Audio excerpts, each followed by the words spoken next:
we can do a little more political stuff now. Let's moral. Well, it's actually a nice transition because you did throw a little compliment to the Trump administration anyway.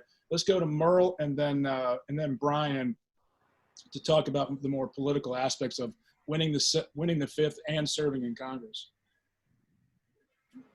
Now smile when we say that, Dr. Webb, because there it is. I was waiting for Merle. Okay. Thanks, Chris. Dr. Webb, thanks for being with us today. If you win an unusually solid Republican district in the fifth, you'll have a target on your back, let's be honest. Just very similar to what Tom Perriello had. Given the distraction of all freshman House members of winning a re-election in only 2 years, how will you balance that requirement with establishing yourself with a very diverse constituency of the fifth? I'm a consensus builder by nature. I always tell people I'm the third of 6 kids. I never walk into a room thinking it's all about me. I'm always bridging different perspectives. Even as a physician, my goal is to walk in to groups, to rooms, to spaces and ask people where it hurts and then listen for an answer and find a path forward together. I think that what's exciting to me about this district, what's exciting to me about this opportunity is I'm not doing this with the next election season in mind. Maybe that's probably the problem with our politics.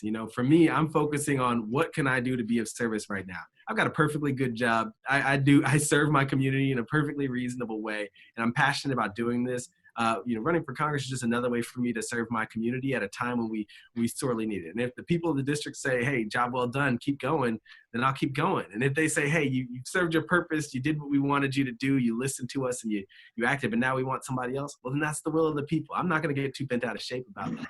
But at the end of and again, it's not politics for politics' sake. It's about being in a space, in a moment in time, to serve and to serve well. Now, all that said, I think that the reality of this district isn't that it's bright red, as my opponent has suggested, which I think is incredibly flawed, and it's certainly not deep blue. It is a spectrum across the political dynamic, and that's why it's great for me to just step into different spaces. And you heard, my student, a quick story, my students at UVA, they got really up in arms my first year teaching when I brought somebody from the Trump Domestic Policy Council into my class to speak. And they were like, how dare you bring her here? And I was like, because this is what civil discourse is supposed to look like. And they were like, you guys disagree on a lot of things, but you like each other. And I said, that's what civil discourse is supposed to look like, right? That's how we move forward as a society. And that's what I want to model. That's what I want to be a part of here. And I believe that it's going to work. I believe that it's the kind of temperament, the kind of ideology that actually sticks, one that tends to listen to the people around them and not just tell everybody you have to think exactly how I think to be with me. I used to do a lot of debating. I was on the moot court team in law school. I love to talk through the issues, talk through the ideas. And if you disagree with me, that's cool. We can still do it in a civil way. But I'm not focused on re-election. This isn't a path to something for me. This is a moment to step in and serve. Good for you. Well, I've just got a text here from the New York Times. You're not going to be published ever. So I'm going to go follow up on the politics to Brian Shaneman, and then we'll jump to Matt Walton for a question on education. So, all right, I don't want to jump ahead here and assume that you're going to win. You can do that. That's fine. But I mean, I'll tell. Hey, look, as an outside observer, and I'm like you. I am a pragmatist and a consensus builder, and I am a Republican, but I'm the last Republican labor guy left in D.C. apparently. So I straddle both sides of the aisle quite a bit. I think you got a pretty good shot in the fifth.